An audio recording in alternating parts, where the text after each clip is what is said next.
Estamos aqui para dar voz ao povo, em defesa dos cidadãos,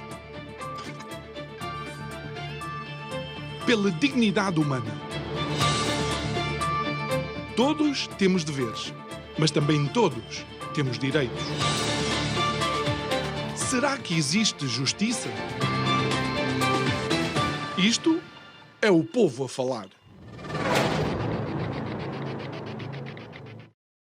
Olá, muito boa noite e bem-vindos a mais um Isto é o Povo a Falar. A verdade é que desde que Portugal vive numa democracia, e estamos a pensar em abril de 74, determinados acontecimentos acabam por marcar aquilo que é a história destas democracias, e alguns desses acontecimentos acabam por ser protestos de setores profissionais. Quero, antes de mais, dar-lhe as boas-vindas, recordar que este programa está em simultâneo aqui na Coriacos TV e na Rádio Vida em 97.1. Mas voltemos a esses momentos que marcam. É que, por exemplo, se nos lembrarmos dos famosos protestos dos polícias na Praça do Comércio, a manifestação, creio que dos molhados, porque depois houve, de facto, uma intervenção com os canhões de água. O que dizer, por exemplo, do bloqueio da ponte por parte dos camionistas, o que dizer dos milhares e milhares de professores que vieram para a rua, mas muito recentemente, também fomos confrontados com alguns protestos que nos surpreenderam pela forma como a comunicação social os apresentou, mas também, acima de tudo, pela força e pela determinação dessas pessoas em prol dos seus direitos. E estou a falar do protesto dos bombeiros sapadores. O nosso convidado de hoje é o presidente do Sindicato Nacional dos Bombeiros Sapadores, Ricardo Cunha. Muito boa noite, Ricardo. Para além, de facto, de ter sido um momento histórico, não só para esta legislatura, por assim dizer, marca, de facto, uma demonstração, quer queiramos, quer não, da saúde democrática que ainda se vai vivendo em Portugal. Mas eu queria te pedir que nos fizesse um pequeno histórico daquilo que tem sido as vossas negociações e como é que se chega, digamos, depois ao momento que vivemos na atualidade. Boa noite. É assim, as negociações a nível democrático tem muito que se lhe diga. Infelizmente o processo tem tido muito pouco democrático, muito pouco transparente, muito pouco ético, e posso-lhe fazer já um timeline daquilo que tem-se passado. No dia 3 de dezembro o Governo fez-nos uma proposta, no mínimo surreal, que não se coaduna sequer com uma democracia, onde tinha apresentado a hipótese dos bombeiros para trabalhar 31 horas e meia por mês sem receberem por isso. E isso por nós foi rotulado logo como uma tentativa de legalizar trabalho escravo, e nós não iríamos aceitar, como é natural.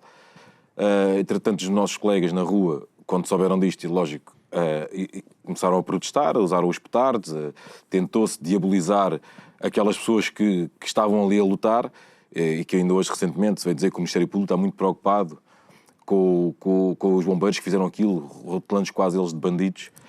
E eu já disse isto várias vezes, nesta história tem havido muitos bandidos, mas não são os bombeiros, isso é garantido, os bombeiros não têm sido bandidos. Mas também somos pessoas de bem e vamos responder o que tiver que haver para responder, e de certeza que não violámos nada, muito menos violámos a Constituição, porque a nossa Constituição prevê que qualquer pessoa tenha o direito de se manifestar de forma espontânea e sem aviso prévio. Não batemos em ninguém, não parámos os transportes, não fechámos hospitais, por isso correu tudo bem e tínhamos outros colegas nossos a socorrer as pessoas. Tentou-se foi diabolizar porque também interessava ao Governo, e foi o pretexto que usaram para suspender as negociações, para tentar ganhar balanço, para trazer uma proposta mais credível. Depois desta suspensão, têm acontecido coisas que não se condonam com uma democracia. Aquilo que desconfiávamos que ia acontecer, voltou a acontecer, que são aqueles sindicatos ditos tradicionais, ligados às intersindicais, um bocadinho num tom bajulador, foram pedir, por amor de Deus, voltemos às negociações. Quer dizer, o Governo é que as suspende, teria que ser o Governo sempre a reatá-las, e não éramos nós a pedir a reatar. Nós tínhamos que fazer aquilo que compete como sindicato, se não quer falar, voltemos aos protestos. É lógico que neste lapso temporal, entre dia 3 de dezembro e depois dia 9 de janeiro, que foi quando as negociações foram reatadas oficialmente, porque já sabemos que houve reuniões não oficiais pelo meio, nunca com o SNBS, que é o maior sindicato do setor, ao contrário do que alguns vieram passar agora aí a dizer que tinham 1000 sócios.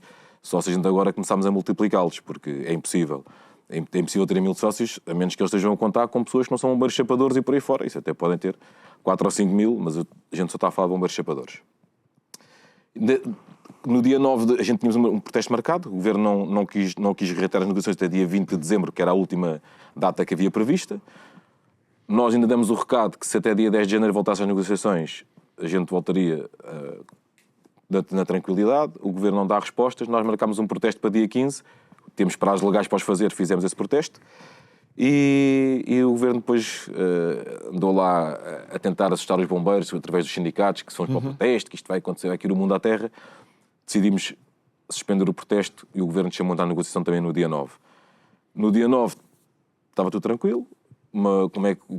Começámos na negociação normal, o que é que estávamos dispostos a ceder, o que é que o Governo estava disposto a dar e por aí fora. Percebemos que havia ali qualquer coisa que não estava clara na negociação, porque fomos divididos, as mesas foram divididas. Questionámos o porquê da divisão, não nos souberam explicar. Nas reuniões seguintes, após a insistência, lá disseram que tinha havido um pedido dos outros sindicatos em separar-se do maior sindicato do setor. Percebemos que havia uma proposta a ser negociada que não estava a ser falada connosco. Perguntámos que proposta era essa. Disseram-nos que não nos podiam dar porque era confidencial a pedido das estruturas sindicais e a partir deste momento, disse logo, a transparência e a ética nesta negociação acabaram aqui e isto está a ser um processo muito pouco democrático. Inclusive fomos à Assembleia da República, à 13ª Comissão, denunciar isso mesmo.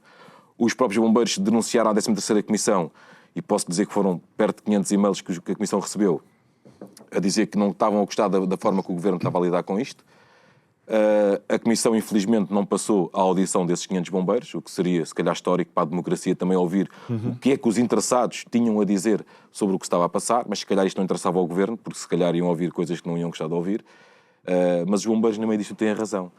E no dia 13 de janeiro, fomos confrontados com uma reunião com o Governo, onde a gente faz uma cedência, a gente desce 2 níveis salariais àquilo que tínhamos proposto. O Governo diz-nos que ia ponderar aquela proposta e que ia pensar nela, pediu para a gente poder também repensar se dava para baixar mais alguma coisa. Nós dissemos que seria muito difícil, porque estávamos no mínimo que estava estipulado pelos bombeiros e nós somos pessoas de palavra e íamos cumprir com a nossa palavra até ao fim. Entretanto, já estava uma campanha do sindicato a assustar os bombeiros, ou é isto ou vai ser pior, porque o nosso Governo ia fazer pior, ia nos bater, se calhar. E como os bombeiros não estavam a aderir, a meio da semana o Sr. Primeiro-Ministro tem um comentário infeliz, onde diz ou aceitam o que a gente vos está a dar, ou vai ser pior. E aí houve bombeiros que ficaram com medo. Na segunda-feira, a Secretária de Estado disse que não havia reuniões nessa semana, fomos chamados na sexta-feira mesmo, a nossa proposta é esta, e segunda-feira tem que nos dizer se a aceitam, ou se não aceitam. A que horas é que te entregaram essa proposta? 8h30 da noite. Para passares o fim de semana exclusivamente a pensar nela e dizer qualquer coisa à segunda. A gente... Somos confrontados a primeira vez com aquela proposta, olhamos para ela e dissemos assim, a probabilidade de a gente aceitar isto é nenhuma. Porque, na realidade, a proposta em si tinha muitas incongruências, ia trazer muitas injustiças. Nós dissemos logo que, apesar de não irmos aceitar aquilo, porque aquilo estava abaixo, estamos a falar de uma carreira que estava há 22 anos estagnada. 22 anos. Neste caso já não é 22, já é 23. É importante que os nossos ouvintes e a audiência também tenham esta noção. Vocês estão a negociar... Porque há 22 anos, 23 anos, ou seja, 2 décadas e mais 3 anos, que não havia qualquer tipo de negociação em relação às remunerações, às carreiras. Houve uma em 2019, mas foi para piorar. Foi para aumentar a idade da reforma aos bombeiros. A gente agora temos que trabalhar até morrer. O que é que acontece? Ela apresenta aquela proposta, eu digo assim, a proposta está a apresentar, não valoriza em nada os 23 anos que estamos parados, não esquecendo que em 2023 houve o compromisso de atualizar os salários dos bombeiros por causa da inflação, que nunca foram atualizados, ao contrário das outras carreiras todas, que revistas, e estavam-nos a apresentar uma proposta de cerca de 153 euros de aumento no salário base. E eu disse que isto, tirando o aumento, o que estava previsto para a inflação, daria 49 euros em 3 anos, e que isso estava fora de questão. Que era irreal. Vocês dizem que estão a falar em recuperar, por assim dizer, os 23 anos ou logo que é. Não é possível, porque temos que o Estado não tem capacidade para isso. Porque um bombeiro sapador, a comparar-se a 2002, neste momento ia estar a oferir 2.000, quase 200 euros. Olha, uma das argumentações que nós ouvimos muito na comunicação social, e depois já vamos ver, digamos, a ética e quem se sentou à mesa com vocês a negociar. Uma das coisas que ouvimos muito na comunicação comunicação social, repito, é de facto a estabilidade orçamental e o impacto orçamental que estas mexidas podem trazer, de facto, a Portugal. E ouvi, inclusive, algumas pessoas a argumentar que para se dar aos sapadores tinham que se tirar de outros apoios sociais. Diz-nos só uma coisa. Quantos bombeiros sapadores é que existem? 2.500. Não são 22 mil? 2.539. Pronto, para ser mais exato. 2.539. Certo. Ou seja, o impacto na realidade... No Estado não é nenhum, porque aqui nós temos orçamentos municipais. A gente somos dependentes dos municípios a nível de salários. Mas também temos de ter a noção que há municípios que iriam precisar de apoio do Estado, porque são municípios muito pequenos. Okay. Mas aí é que o Estado podia intervir e dar um apoio, conforme faz a de outros municípios, por exemplo, que apostam em bombeiros voluntários. O Estado apoia esses municípios. Então, por que é que não apoiam onde há os profissionais, onde há bombeiros que são do Estado? Não faz muito sentido.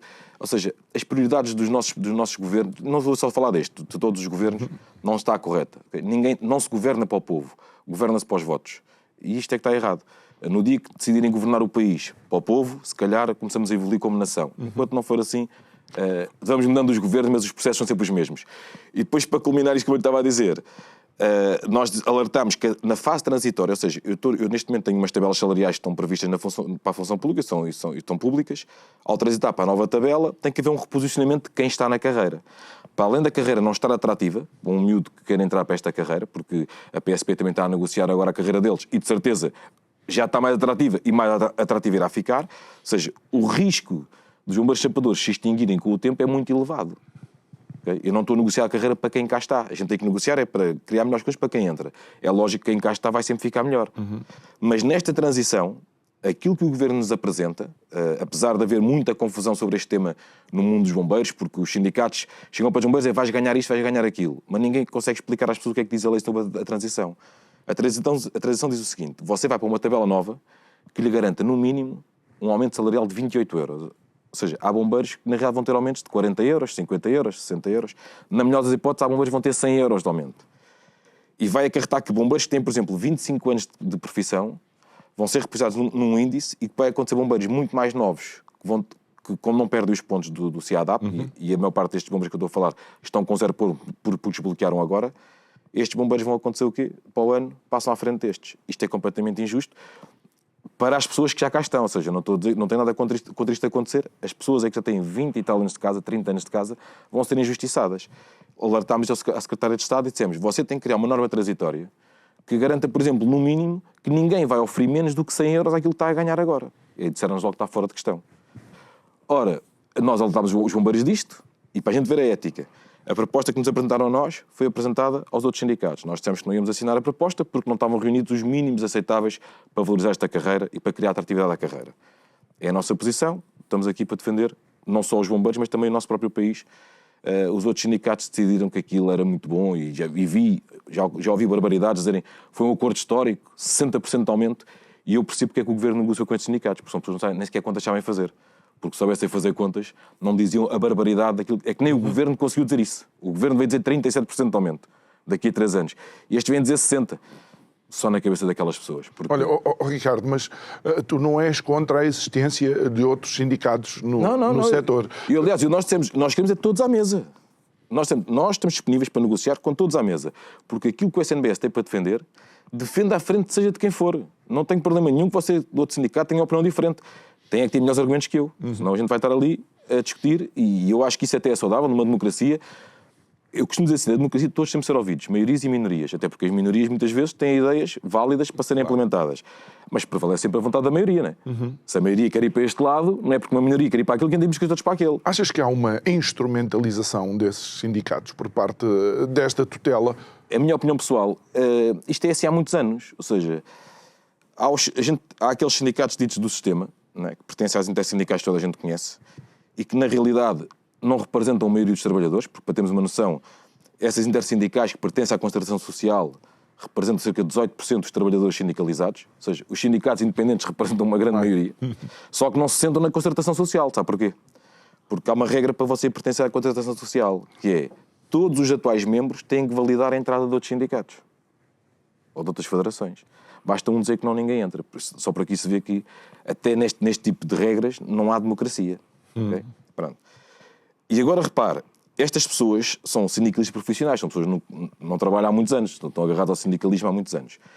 E então, criam ali aquelas coisas de afinidade com o poder político, etc, etc. E o poder político prefere negociar com pessoas que têm preço, com pessoas que são vulneráveis e de conhecimento limitado, ao detrimento daquelas pessoas que não têm preço, que são muito mais, se calhar, vou dizer, não tenho problemas em dizer, mais inteligentes, e isto até a própria Secretária de Estado reconheceu que o nosso sindicato éramos pessoas muito inteligentes, que sabíamos fazer contas muito bem e muito rápido. E que sabíamos muito mais que aquilo que dizíamos.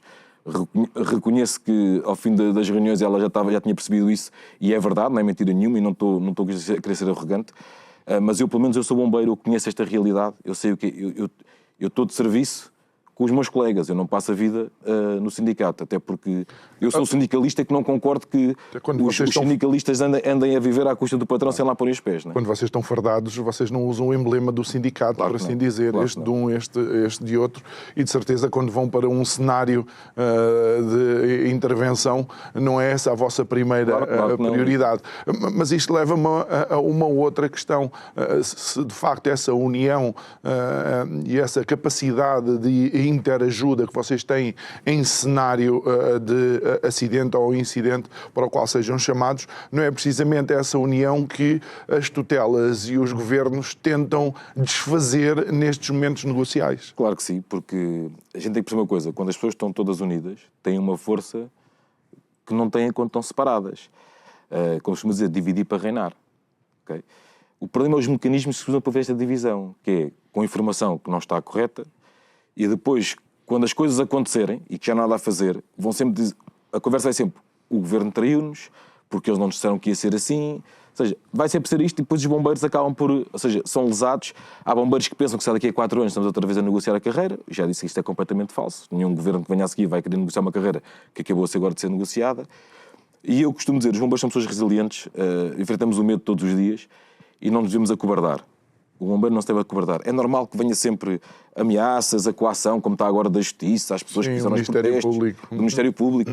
Eu não tenho que ter medo de nada. A gente não cometeu crime nenhum, nós somos pessoas honestas, somos pessoas de bem, estamos ali sempre, apesar de todas as dificuldades que estamos a sofrer, continuamos a socorrer as pessoas com alto profissionalismo e de certeza que ninguém nos vai prender. E ninguém. Mas tu próprio já assumiste aqui, e com outros colegas teus, que em determinados momentos a forma do protesto podia ter sido outra, não é? Sim, é assim, eu não vou dizer que não houve exagero, claro que pode ter havido um bocado de exagero, mas repara, aquilo é o nosso dia-a-dia. Se reparar, as pessoas ficaram muito assustadas com os petardos. No centro de dia, foi no dia a seguir, ao dia 3, houve um incêndio ali na zona de Campo de Ourique, em que houve explosões de bilhas de gás, e teve... Ninguém está a imaginar o barulho que aquilo faz. Estavam colegas meus a entrar, no momento da explosão. Alguém se preocupou como é que aqueles colegas ficaram? Alguém se preocupou? Ninguém. Zero. Não vi o Ministério Público ir lá perguntar se estava tudo bem com eles.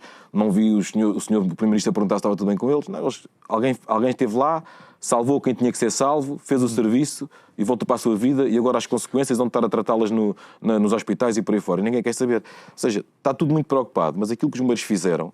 Olha, não parámos os transportes, não fechámos hospitais, nada disso, estava tudo a funcionar, inclusive estavam colegas nossos. Eles fecham, o governo trata disso por vocês, os hospitais e as urgências, não sejas assim. Mas está a ver ou não? Deixa o governo fazer o trabalho dele, fechar urgências, hospitais, a maternidade, essas coisas todas. Agora, na realidade, o bombeiro extravasou o protesto, porquê? Metam-se na pele de um bombeiro. A melhor maneira que a gente tem para perceber as coisas é pôr-se na pele daquela pessoa que está a receber uma notícia e que vai ter que trabalhar 31 horas e meia e receber 0 por isso. Se calhar muitos de nós tínhamos feito muito pior. Claro. Está a ver ou não? Não estou com isto a justificar nada, estou a dizer é que houve um motivo para aquilo ter acontecido. E o motivo foi o próprio governo. Ou seja, o governo é que andou a instigar isto tudo e quer se imiscuir da sua responsabilidade. Isto é que lamentamos. Nós, como sindicato, dissemos logo que podia ter havido exagero, mas nós estamos cá para defender os bombeiros e estamos aqui sempre, e vamos defender os bombeiros todos sempre até ao fim. É essa a nossa obrigação. Houve outros sindicatos que se preferiram pôr à margem dos protestos e dizer que não tinha nada a ver com aquela gente. Aquela gente é que muitos deles é quem nos paga as cotas e os sustenta. Nós não vemos as coisas assim. Olha, Ricardo, uma palavra que tens mencionado aqui várias vezes, porque também tu te pautas por isso e o sindicato no qual presides também se pauta por isso, é a palavra ética. No entanto, vocês estiveram sentados à mesa de negociação de pessoas que vos pressionaram de alguma forma nas negociações, mas a realidade é que depois essas pessoas tiveram que se demitir por coisas menos transparentes. Pois, parece que sim, parece que o nosso secretário de Estado já foi. Também lhe digo, no meu entender, que era uma pessoa que criava mais problemas do que aquilo que resolvia, mas na realidade quem está à frente da negociação em si é a secretária de Estado da Administração Pública, que até tenho uma simpatia pela pessoa, ou seja, não sinto que me dê mal com a pessoa, temos conversas francas. O problema é que ela está a defender o Estado, não é? Está a defender o Governo, e eu até sei que no fundo, se calhar a secretária de Estado sabe que está a ser muito injusta com os bombeiros, e acredito que no fundo ela sabe disso, mas também não estou aqui para a defender, é a minha opinião pessoal. Há uma coisa que garanto a toda a gente, inclusive àqueles que me interessa garantir, que é aos bombeiros. Nós mantemos a nossa palavra até ao fim. Porque há uma coisa na vida, a pessoa na vida pode ter tudo. Se não tiver palavra, nunca terá nada. Houve outros que para eles a palavra não tem valor, para nós tem muito valor. E aconteça aquilo que acontecer, os dirigentes do SNBS estarão sempre de cabeça erguida e ao lado dos bombeiros, os bombeiros vão saber que nós cumprimos com tudo aquilo que nos propusemos com eles. E tentámos ao máximo que não fôssemos prejudicados. Aqueles que decidiram ir por outro caminho também têm que depois assumir essa responsabilidade perante as pessoas. Olha, o interessante nestas situações, isto são filmes e episódios de novelas que nós já vimos N vezes, é que pelo facto de alguns destes sindicatos tradicionais estarem obviamente claramente ligados a partidos políticos, vá debaixo da alçada das centrais sindicais, já houve inclusive quem começa a ventilar a possibilidade de o vosso sindicato também ser próximo de um outro partido político. Como é que tu lês, digamos, esta estratégia que vai sendo utilizada? É tal coisa. Eu posso dizer o partido liga muito ao Partido Chega. O nosso sindicato está ligado ao partido que quiser aos bombeiros. O partido que quiser tem sempre o apoio do SNBS. Falo com o Partido Chega, falo com o Partido Socialista, falo com o Partido Comunista, falo com qualquer partido que queira ajudar os bombeiros na realidade, sem problema nenhum. É lógico que a nossa maneira de estar na política, muita gente liga, no sindicalismo, liga um bocadinho à maneira de estar do Chega. O Chega é muito interventivo, às vezes diz as coisas conforme lhe vem à cabeça e por aí fora, e é como nós.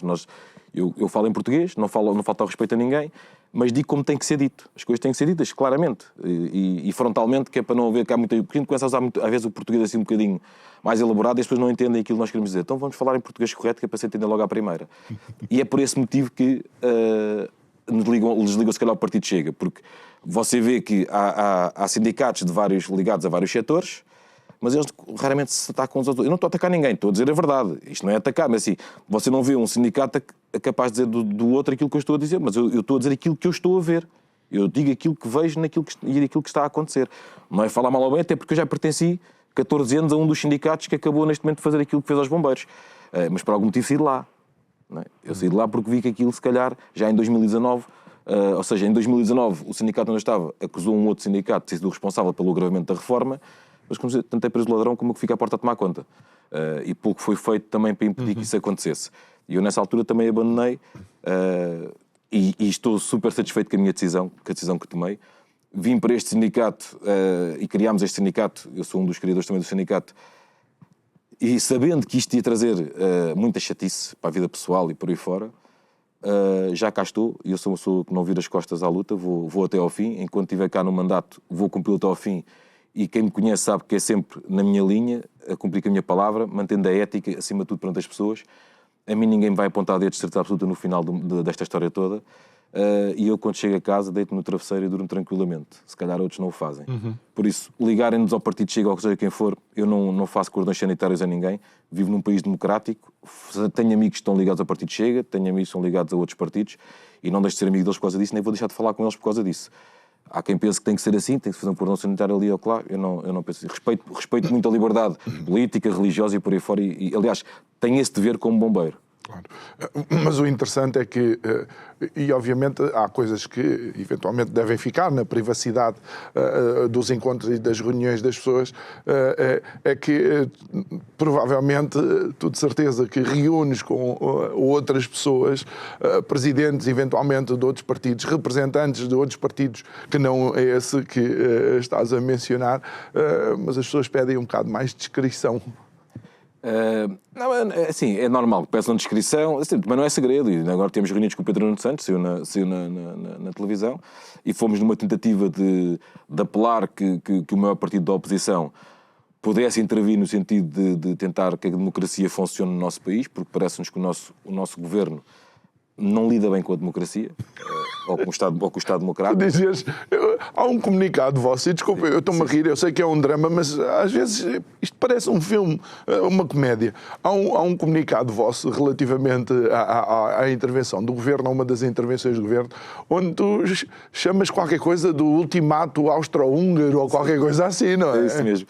Porque foi o que o Primeiro-Ministro fez. Como é que é possível um Primeiro-Ministro... Eu era incapaz, se fosse Primeiro-Ministro de um país, dizer assim, ou é assim, ou eu vou-vos castigar, porque foi o que ele quis dizer. Aliás, isso foi-nos dito a nós numa reunião, e eu comecei-me a rir quando me disseram aquilo.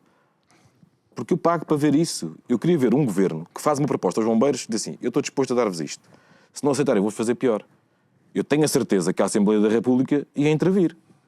Porque quero acreditar que... As reuniões não deviam ser públicas.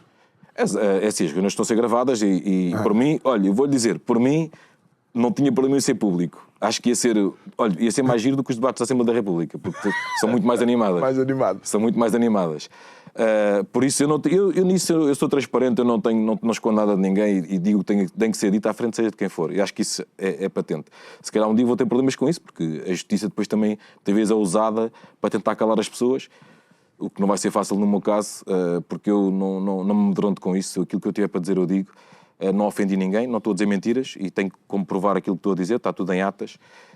Por isso, estou completamente tranquilo e olha, vamos ao beabá negocial, porque algo que me surpreendeu até na forma como alguns dos sindicatos foram a negociar com o governo é que começam, digamos, a negociação com o mínimo dos mínimos. Ou seja, mas todos nós sabemos, quando estamos numa negociação, temos o tal valor mínimo, de onde não descemos, daí temos um valor por onde vamos começar e que sabemos que desse valor podemos descer um bocadinho e negociar a partir daí, seja por blocos ou qualquer coisa, mas há sindicatos que iniciaram a negociação no chão. Sim, foi o que aconteceu com os bombeiros.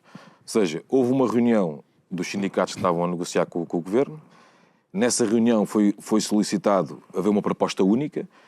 O SNBS disse que a proposta única não estava disposto a aceitar. Porquê? Porque depois uma proposta única vincula todos aqueles sindicatos para o bem e para o mal. Nós estamos dispostos a negociar linhas vermelhas, em que as linhas são iguais para todos, e depois a forma como vamos apresentar ao governo para, no mínimo, não ir abaixo daquilo. E foi o que aconteceu. Definiu-se linhas vermelhas. Aliás, foi elaborada uma ata, inclusive, porque estavam bombeiros presentes e que testemunharam aquilo. E agora, repare, as linhas vermelhas que foram definidas, nós apresentámos uma proposta ao governo superior àquilo para termos margem negocial. E houve sindicatos, os do sistema, que são pessoas muito experientes na negociação, pelo que se vê, foram apresentar o mínimo que os bombeiros aceitavam. Ora, eu acho que você perguntar a uma criança da 4ª classe se era assim que ele faria, a criança da 4ª classe ia dizer que não. Ora, eu até compreendo o governo, porque é que pretende negociar com os sindicatos assim, né? Porque a nível negocial não tem sequer nenhuma cultura para perceber que tinham que apresentar a mais para poder ter alguma coisa para baixar, para o governo se sentir também confortável que conseguiu reduzir a proposta que os sindicatos apresentaram. Ora, quando você começa pela linha vermelha, tinha que aceitar abaixo disso e foi o que aconteceu. Mas com todo o respeito pelas pessoas e pelos colegas que são sócios desses sindicatos, é preciso aqui quase uma profissão de fé para acreditar que esses sindicatos vão conseguir o melhor para os bombeiros. Essa análise ficará sempre para eles. Os bombeiros têm que também fazer a sua própria análise. Têm que perceber se a condução da negociação se foi feita da forma correta. Porque eu lembro que na altura, quando a gente apresenta a nossa proposta, a primeira crítica que fazem é: os gajos são malucos, estão a apresentar uma proposta altíssima. Eu sabia que a proposta que estava a apresentar por mais justa que fosse, o governo ia sempre dizer que não, porque o país neste momento não tinha capacidade para lá chegar. Esta é daquelas coisas que o não já estava garantido. Estava garantido. Não é? Agora, abaixo daquilo que nós entendíamos, e repara, a gente estávamos a pedir o mínimo, era um aumento salarial de 200 euros, foi o que foi dado, por exemplo, ao INEM. Com toda a justiça, e se calhar o INEM até é pouco. Repara, o INEM recebeu já 200 euros neste ano, e há elementos que para o ano vão ter aumentos muito elevados em 2026, derivado ao tempo de casa que tenham. E nós até disponibilidade a dar, dos 200 euros era 100 este ano e mais 100 para o ano. Estávamos dispostos a esta cedência. Entendemos que 200 euros também não seria assim nada por ir além, ou seja, nós estávamos a fazer isto porque foi um compromisso que temos com os bombeiros, mas eu, pessoalmente, Ricardo Cunha, achava que era pouco para aquilo que a nossa profissão passa. E posso lhe dizer que cheguei a mostrar à Secretária de Estado, levei-lhe umas imagens de situações que eu passei. E só falei dele, e se eu fosse mostrar de toda a gente, e mostrei-lhe a ela, e ela ficou um bocadinho boca aberta àquilo que estava a ver. E perguntei-lhe a ela se ela achava que, por exemplo, os 300 euros que ela quer dar aos bombeiros em 2028, se ela acha que era justo aquilo que a gente passa. E mostrei-lhe assim algumas fotografias, não vou estar aqui a dizer como é que as pessoas estavam, mas não estavam bem. Não é? Quase todas elas estavam mortas, mas não estavam assim num estado que se fosse possível estar-se aqui a mostrar. A Secretária de Estado, é lógico que eu compreendo que ela olhou para aquilo e disse assim: eu compreendo a vossa posição, mas nós não podemos dar mais. E repare, deu-se 400 euros a 50 mil polícias. E até a própria polícia acham que é pouco. E vou-lhe já dizer, para aquilo que a gente passa no dia-a-dia nas cidades, é pouco. Não é nada por aí além. Isto é muito fácil de pensar, 400 euros de dinheiro. É verdade. Mas venham passar um dia com os bombeiros e com os polícias, por exemplo, na cidade de Lisboa, para ver como é fácil. Está a ver? É isto, ninguém faz este exercício. Uma coisa é nós vivermos no interior do país, onde as condições são diferentes. Ou seja, o polícia do interior do país não passa aquilo que passa nas grandes cidades. Nas grandes cidades, Lisboa, Porto e por aí fora.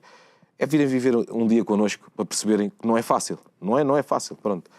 E a Secretária de Estado disse-nos que não podia ir além daquilo. E eu acho isso completamente injusto. Porque está-se a desvalorizar a profissão do bombeiro. E eu até dei o exemplo. Se a gente tiver um dia sem a polícia, o nosso país é um caos. Mas um dia sem bombeiros, morre muita gente. E isto são prioridades que o país tem que ter. Eu também, quando vier na minha casa, eu tenho as minhas prioridades. Eu, se quero muito uma coisa, vou ter que abdicar, se calhar, de outra, e tenho que ver o que é mais prioritário para mim. E isto deve ser acessível ao país. Só que hoje em dia, o nosso país, as prioridades são todas trocadas. Você vê notícias todos os dias, descongelou-se os cortes que os políticos tinham. Se havia verba para isso, sim senhora, descongelem. Mas repare, o valor vai ser gasto com esse descongelamento dava para dar o mínimo que os bombeiros pretendem. E sobrava dinheiro. Ou seja, isto são prioridades. Agora, não se sabe ainda quanto é que o governo vai gastar nas subvenções vitalícias que vão ser... Mas de certeza que os milhões que vão ser gastos dariam seguramente para melhorar as condições dos bombeiros, dos polícias, dos professores, dos médicos e por aí fora. São prioridades que a gente tem. Um político vai para a reforma cedo, um bombeiro e um polícia vai para a reforma muito tarde. Estamos a falar de pessoas que, normalmente, quando vão para a reforma, não duram muito tempo na reforma porque já estão a lutar contra doenças, muitas delas terminais. E não há esta sensibilidade de dizer assim, estas pessoas têm que ter o direito, por exemplo, de ir para a reforma um pouco mais cedo, para que também tenhamos direito a passar um ano ou dois de descansados com a nossa família. Porque todos nós sabemos qual é que vai ser o nosso destino a nível de saúde no futuro. Não é suposto ninguém reformar-se para ir morrer para casa, não? Certo, mas há muitos que nem chegam a conseguir reformar-se porque morrem entretanto. Eu posso lhe dizer que há 2 anos atrás foram 5 colegas meus no ativo, todos eles com doenças oncológicas. E nem desses profissionais não temos reconhecidas. E é isto que me chateia a mim como sindicalista e que me deixa muito magoado com o governo como cidadão. Espera aí. Os bombeiros sapadores não têm doenças profissionais reconhecidas? Não. Quer dizer, na vossa atividade há uma série de, como é que eu ia dizer, disponibilidade física que vocês têm que ter para fazer determinadas operações.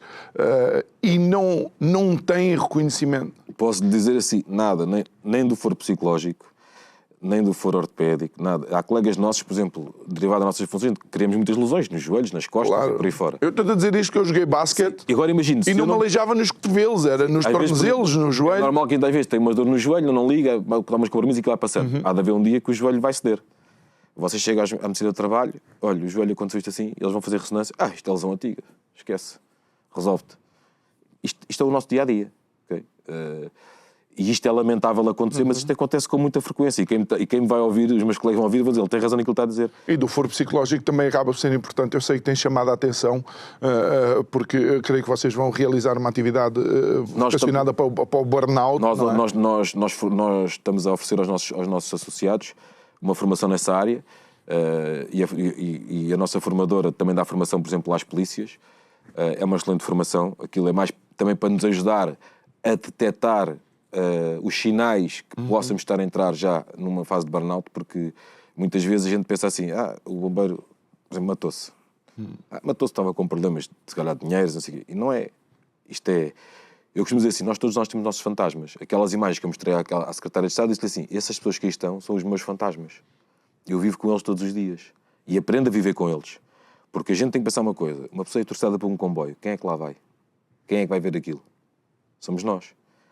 Ninguém mais vai ver. Pode acontecer uma pessoa ou outra que estava lá e que viu aquilo no momento, mas mais ninguém vê aquilo, não passa na televisão. E vocês têm que lidar com aquilo. A outra pessoa vê e pode ir embora. Uma pessoa queimada. Ou seja, isto, eu vou dizer assim, a gente vê, eu posso publicar isto e as pessoas tentam imaginar, mas ninguém vê o cenário, ninguém sente os cheiros, ninguém sente nada. Isto fica connosco para sempre. A gente às vezes entramos num talho, ou vamos a um churrasco, ou vamos a... e vem-nos um cheiro que nos faz lembrar o fantasma que a gente tem. É lógico que isto com os anos, há pessoas que acabam por colapsar a nível psicológico. Apoio, zero. Apoio é zero. E isto, noutros países que têm bombeiros profissionais muito depois do nosso país. O nosso país tem bombeiros chapadores há mais de 600 anos. E somos uma referência a nível mundial. Ainda agora tivemos um exercício que foi feito aqui na Margem Sul, onde o Regimento de Sapadores Bombeiros esteve lá e foi altamente elogiado por pessoas a nível internacional e também a nível nacional. Mas o reconhecimento do nosso país aos bombeiros é zero. Eu acho que vocês, inclusive, reuniram no anfiteatro do Instituto Piaget, não foi? Na parte final. Não sei, isso agora eu não tive lá neste... Não estavas cá. Eu não estive lá neste simulacro, mas falei com colegas meus que estiveram lá. Tem a ver com, como é que se chama? Não sei o que é civil, a segurança... Não sei, isso pode ter havido Agora eu estou a falar dos bombeiros chapadores. Houve agora um simulacro que era caso houvesse uma catástrofe a nível europeu, que era uma resposta dos bombeiros a nível europeu, e tiveram cá bombeiros de toda a Europa a trabalhar. E toda a gente reconheceu o alto profissionalismo dos chapadores portugueses, que estiveram lá no teatro de operações. E este reconhecimento não é tido pelo nosso próprio país. Não valoriza. Estamos a falar de bombeiros chapadores, que existem há mais de 600 anos, somos os mais antigos do país. Não há reconhecimento. As doenças profissionais, a gente tem exigido que seja criado.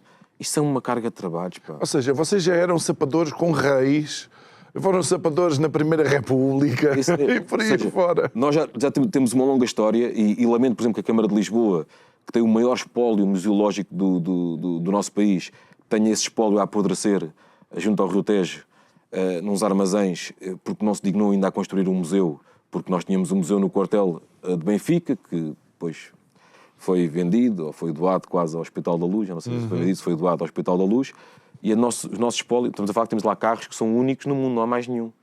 Todos eles a funcionar. E foram todos recuperados por bombeiros. Foram os bombeiros que fizeram a recuperação das viaturas. E lamento que não se dê valor à história dos bombeiros chapadores. Porque se houvesse um museu digno, se calhar muitos de nós podíamos ir a esse museu para perceber a importância dos bombeiros chapadores no nosso país. E lamento que a Câmara de Lisboa, que é a Câmara para quem eu trabalho, não tenha esta preocupação. E o Sr. G. Carlos Moedas esteve 4 anos agora no município, vai agora a eleições, e em 4 anos não conseguiu arranjar forma de construir um museu digno para a história do regimento, mas houve dinheiro para outras coisas, se calhar de entidades privadas, e que foram usados de forma indevida. E como eu lhe disse, são prioridades. Está a ver?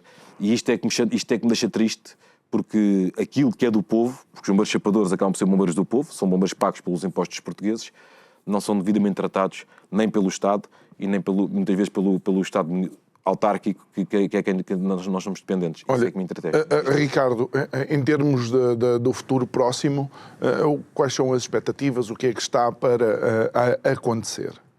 Agora, dia 14 de fevereiro, supostamente será apresentado o decreto-lei com esta negociação que foi feita, onde vai ser esmiuçado ao pormenor. Veremos se o Governo ouviu aquilo que nós dissemos e faz lá as retificações que têm que ser retificadas para minimizar o dano que vai ser criado aos bombeiros com esta proposta, porque há bombeiros que estão muito ludibriados e quando virem a realidade daquilo que vai acontecer, se calhar não vão ficar tão contentes, mas se vier minimamente ali com os alertas que nós fizemos, vai-se minimizar esta proposta que era muito má. A seguir virá a parte das reformas, por sinal já começou a dizer que reformas antecipadas, cuidado, etc, etc. As pessoas têm que entender uma coisa. Não é aceitável querer-se que um bombeiro com 60 anos consiga fazer um socorro. Porque isso é impossível. As pessoas fisicamente estão... Um miúdo que entra com 18 anos, aos 60 anos, não tem capacidade física, porque o seu corpo não aguenta, para socorrer alguém. Aliás, eu não queria ser socorrido por uma pessoa com 60 anos. Porque quem está a precisar de socorro sou eu. Não é? Estamos a falar que o equipamento de um bombeiro sapador é muito pesado e se eu tiver que trazer alguém, não consigo. Ou seja, acho que nem o povo deveria querer isso. Eu vou com expectativa. A nossa proposta que temos é idêntica ao que acontece a nível internacional, que é 30 anos de serviço. E as idades que tínhamos antigamente, que era 50 anos para a base da carreira do bombeiro sapador, que é o subchefe de segundo e o bombeiro sapador. Depois, conforme vai subindo na patente, também aumenta aos anos. 54 para subchefe primeira, que esfia equipas e também acaba por trabalhar nos cenários. Depois era aos 56 para subchefe principal e para a classe de desfias os 60 anos. E 30 anos de serviço. Ter os dois critérios.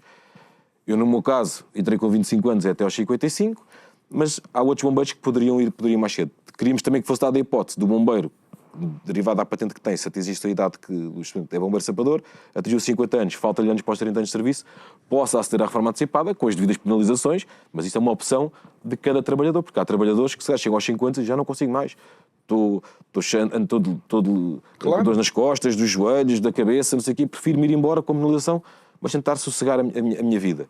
E acho que tem que haver esse reconhecimento por parte também do nosso país, que na verdade é dos portugueses, e eu acredito que os portugueses não discordem daquilo que eu estou a dizer. Ricardo, isto que estás a dizer é profundamente preocupante, porque isto significa que, na realidade, se o Governo não tem isso em atenção, o Governo não tem em atenção a segurança dos cidadãos que necessitam ser socorridos. Ou seja, não está a disponibilizar a melhor capacidade de resposta para assegurar os socorridos.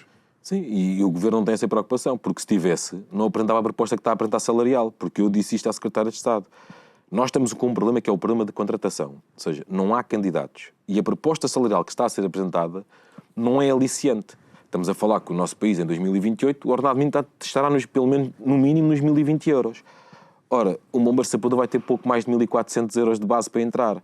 De certeza que qualquer uma entidade privada estará, por exemplo, a pagar mais. Até lhe digo, por exemplo, na Madeira, já tinha falado disto, o Governo Regional paga mais aos bombeiros voluntários do que paga, por exemplo, aos sapadores. Isto é completamente irreal. Estamos a falar de uma entidade privada não profissional em detrimento dos profissionais.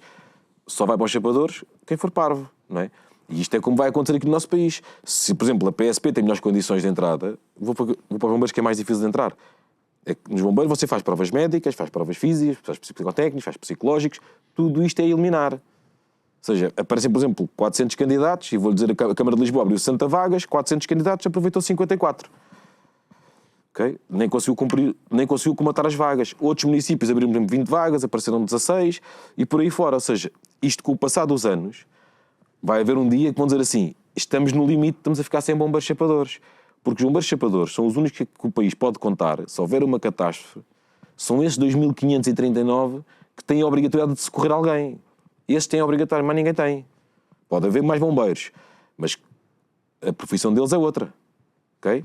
É isto que a gente tem que ter atenção. Por isso é que nós defendemos a profissionalização do setor. Ou seja, vamos defender a profissionalização porque assim todos os portugueses têm o mesmo socorro, 24 sobre 24 horas, com pessoas treinadas e capacitadas para socorrer em qualquer parte do país. É interessante que digas isso porque, e voltando àquilo que estávamos a brincar antes do programa começar, às lides futebolísticas, essa foi uma das soluções, por exemplo, para os árbitros. Foi a profissionalização dos árbitros, para evitar confusões e para dar, de facto, melhor e maior formação e preparação a esses os próprios profissionais. E os próprios jogadores de futebol, você tem jogadores profissionais e jogadores amadores. Não quer dizer que os jogadores amadores não haja lá pessoas com talento, porque há pessoas com talento, mas não são profissionais. E os ordenados que são pagos aos profissionais não são diferentes do que são pagos aos amadores. As condições dos profissionais são diferentes das coisas dos amadores. Ou seja, o ideal era sermos todos profissionais, não é? Porque qual é o sentido que faz? Você, por exemplo, mora em Lisboa e é socorrido por bombeiros chapadores, bombeiros profissionais, um socorro do melhor que o país tem, altamente especializado e gratuito. E se você vai lá para os confins do nosso país, pede socorro, vai ter que esperar um bocadinho, né? Porque não há, se calhar, muito próximo de si, um corpo de bombeiros para dar resposta. Depois depende da hora do dia, se calhar se for durante a noite, vai esperar um bocadinho mais ainda, porque tem que se tocar os alarmes, tem que se chamar as pessoas, quem é que está disponível para vir, etc. As equipas muitas vezes vão para o cenário, não estão completas, ou seja, nem sequer a própria segurança das pessoas que vão para lá para socorrer está garantida, e acho que isto não devia ser... Ou seja, depois quando há fatalidades, coitados, morreram 3 bombeiros, morreram 5 bombeiros, não é coitados, se tivessem cumprido com aquelas pessoas aquilo que devia ser, que era dar-lhes profissionalismo, critérios de seleção, estarem ali 24/24 horas, a probabilidade de acidente era muito menor. É interessante tu estás a falar nisso, porque eu recentemente, numa entrevista, até com um colega meu, que foi meu convidado aqui no programa, colocámos em cima da mesa a estranheza daquele acidente que matou, creio que, um bombeiro, por causa daquela estrutura de rollout que provavelmente se deu onde não devia ter cedido, não? Pois é, eu sobre esse acidente não posso falar, porque primeiro, de lamentar a morte dos colegas que lá iam, foi um infortúnio, foi um acidente, foi um acidente, alguma coisa aconteceu. Agora, eu sou motorista de pesados, também dos bombeiros, e acho que a destruição que o carro tinha mostra claramente que os rollbars que lá estavam não foram eficientes para a função que deviam estar lá para fazer. Agora, na realidade, aquilo foi um acidente. Agora pensa assim, porque é que nós não somos... Não é por ser profissional que aquilo não pensa acontecer a mim. Se o carro foi mal fabricado ou uma coisa qualquer, aquilo ia acontecer a nós, era igual. Isso ia ser igual. Agora, o que eu estava a falar era a profissionalização do setor melhoria a vida de todos. De todos, inclusive dos profissionais que estão a prestar socorro. E lamento ter visto, por exemplo, o Presidente da Liga vir a dizer que existem 26 mil... Mas o Presidente da Liga, à segunda-feira são 26 mil, à terça são 44 mil. Eu acho que nem o Presidente da Liga sabe muito bem quantos bombeiros existem. Mas pronto, ele falou que eram 26 mil bombeiros e que profissionais de bombeiros todos custaria 2,5 mil milhões. E por acaso, por coincidência, o jornalista disse assim, eu estava disposto a pagar. Foi? O jornalista disse, porque seria melhor para o país. Okay. Mas repare, se pegarem uma máquina calcular e fizerem contas, 26 mil bombeiros a custar 2,5 mil milhões, daria que um bombeiro iria ganhar 7 mil euros por mês vezes 14 meses. Eu valido já. Bem, eu vou tirar o microfone. Eu valido já, está a ver? Ou seja, é sermos um bocadinho honestos também. Ou seja, eu percebo que a Liga não interessa a profissionalização, percebo isso tudo, porque nós temos um lobby montado no nosso país muito grande a nível da proteção civil. No dia que houver um político com coragem de fazer o melhor para o país, de certeza que vamos chegar à verdadeira profissionalização, porque isso é que era importante, era todos terem a mesma formação, a mesma exigência e trabalharmos todos da mesma forma. Isso era o mais importante. Claro. Mas pronto, mas não há de ser uma luta para o SNBS, certeza, e já não há de ser para mim. A minha preocupação agora é com os bombeiros chapadores e gostaria que o Governo, nas próximas negociações, viesse pelo menos com a ética que tem exigido aos sindicatos, com a transparência que tem exigido aos sindicatos. Isso era o mais importante. A partir do momento que isso já foi violado, vai ser muito difícil, e esperando que as reuniões voltem a ser em conjunto com todos os sindicatos. Ninguém tem que ter medo de ninguém, porque o SNBS não vai comer ninguém nas negociações. Tem é que trazer argumentação para nós. É simples. Olha, Ricardo, qual é que tem sido também, estamos sensivelmente nos últimos 2 minutos do programa, qual é que tem sido a reação que tu e os teus companheiros têm visto da sociedade em geral, sendo que, pronto, de alguma forma a comunicação social empolou muito os acontecimentos e deixou os chapadores um bocado entre a espada e a parede? Assim, na realidade, a gente, no dia-a-dia, quando temos as pessoas apoiam-nos, as pessoas dizem, vocês não baixem os braços quando vocês merecem, não sei o quê, e se forem às nossas redes sociais, mesmo as pessoas que não são bombeiros estão lá e estão a apoiar. E isso para nós é que é o importante.